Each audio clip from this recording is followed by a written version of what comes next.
So, Amy, is there anything else that was on your mind?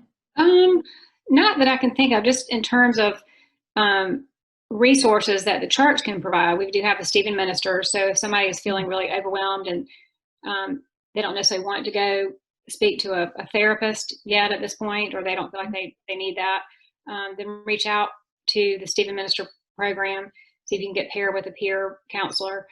And then, if your family is expressing concern about you, if they think you're not your old self, that things are getting out of hand, then really listen to that and perhaps reach out to your insurance company and see if you can get a referral to a mental health provider or go talk to your doctor. Because, mental health concerns can also affect your health too. So you want to be really careful about that. And we can include some of the hotlines also on the resources. Just for if it's the middle of the night and you just need to talk to somebody, you can call them. Absolutely, yes. And they can help you get through the immediate situation and then help you get connected with someone else so you can follow up later. But Amy, I have just been so touched by members of the church family during this.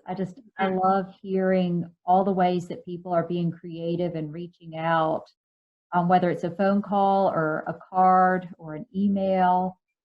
And I know other parts of the church family have just taken it on themselves to just do it.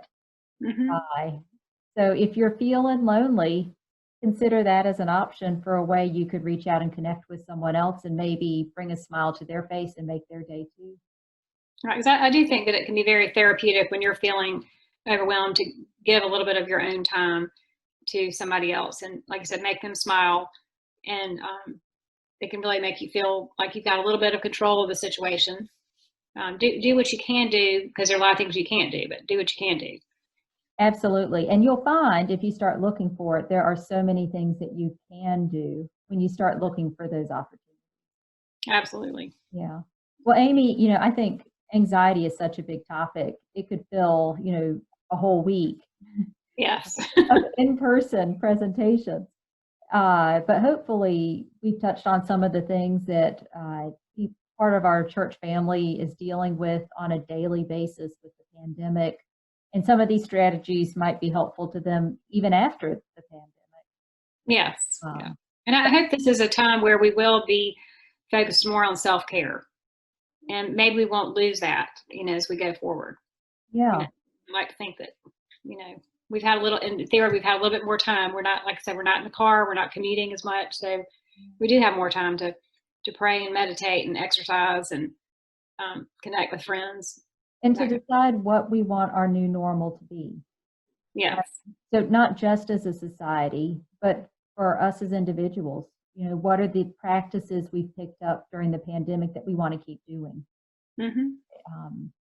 Well, Amy, thank you so much. I appreciate the Holding Hope series has been fantastic, and I'm so looking forward to when we can get back to our church family being together in person again.